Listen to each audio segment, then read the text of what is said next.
Bienvenidos al Bibliófilo. En esta oportunidad les traigo una épica egipcia con un tono histórico que le da gran credibilidad. En particular me parece muy interesante cómo logra contrastar acciones rápidas con hechos que suceden a lo largo del tiempo, durante décadas. Sabed que nuestro destino depende del resultado de esta guerra. No debéis consentir que la paciencia de años y el esfuerzo de generaciones se pierda en vano en una hora.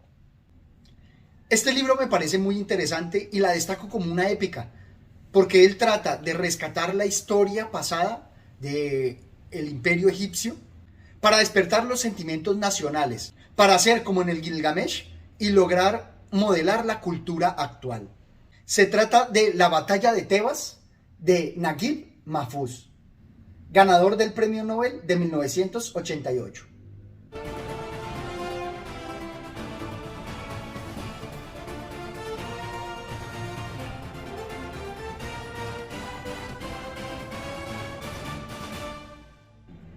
La obra está dividida en tres partes, donde nos presenta los antecedentes, donde nos presenta la preparación para la batalla y finalmente la gran batalla de Tebas, que en realidad son una secuencia de batallas durante esa guerra, donde finalmente se quitan el dominio de los hicsos de encima.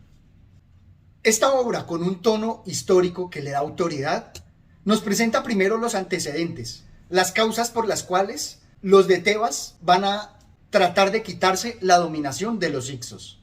Y al mejor estilo de las épicas griegas nos va a presentar toda la dinastía, desde los abuelos, los padres, hasta los dilemas del héroe. Él mismo no era ajeno a una preocupación que le asaltaba, sin saber si había acertado o por el contrario había errado. Pero qué mortal podía alcanzar su objetivo tal y como se lo había planteado, sin calcular lo que podía surgir. ¿Cuántas personas dirigiéndose a la cima de la montaña se ven precipitadas al profundo valle? ¿Cuántos cazadores disparan la flecha a la presa y ésta se les echa encima y los persigue?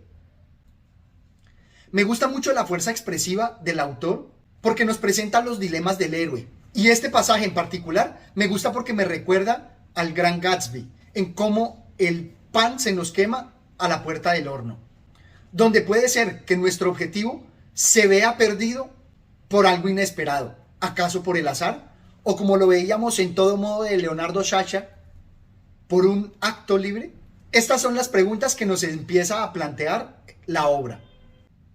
En la segunda parte nos va a presentar una equivalencia entre las batallas de la guerra y las batallas del amor, un dilema muy shakespeariano. Nos separaremos, nos separaremos. Tú no podrás dar 30.000 prisioneros de tu pueblo al que tanto quieres. Yo tampoco consentiré que se mate a mi padre y a mi pueblo. Cada uno de nosotros tiene que acatar su parte de la solución. Y más adelante, tú eres un rey, señor, y los reyes son los que más disfrutan, aunque al mismo tiempo tienen las mayores responsabilidades, como los altos árboles que se aprovechan más de los rayos del sol y de la brisa, pero también están más expuestos a la furia del viento y a la tempestad de los huracanes.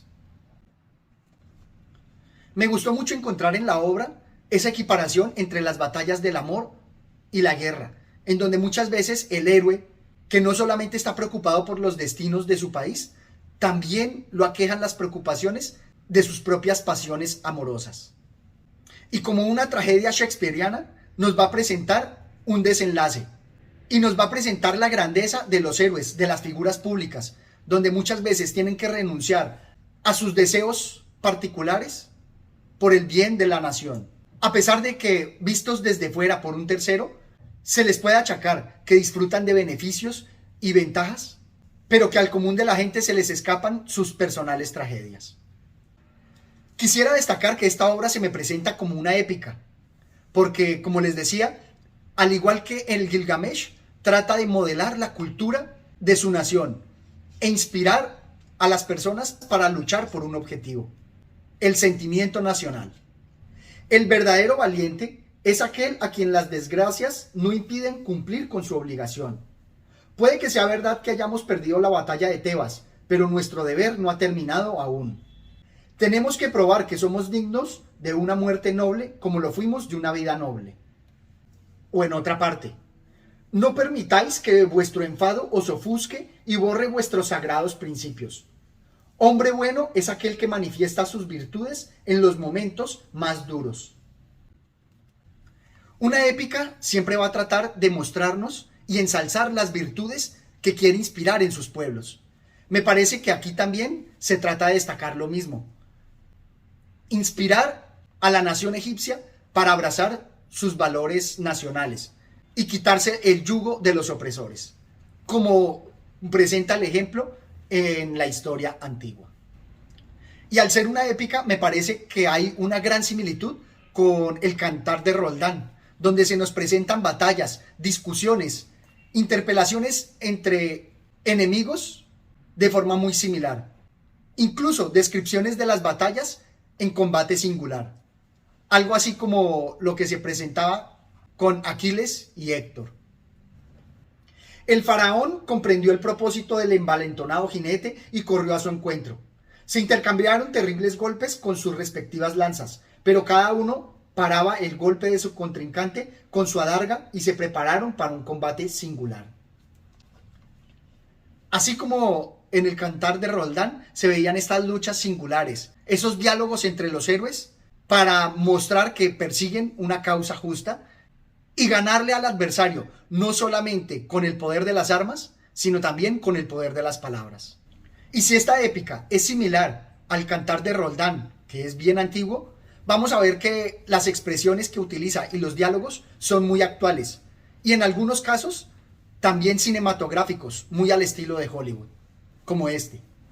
No escuchó a su amigo, pero esperó hasta que el juez le preguntó a la mujer: ¿pagarás lo que se te pide al contado?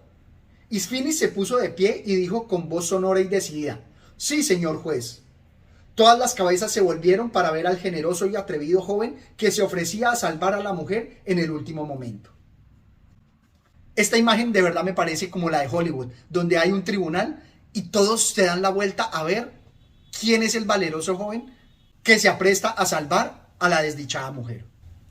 O propiamente en la descripción de las batallas, así: ¿qué golpe más auténtico, Isfinis? Creí que el tintineo de tu espada sobre mi escudo entonaba la música de la muerte. Bienvenido, bienvenido. Mi corazón da la bienvenida a los mensajeros de la muerte.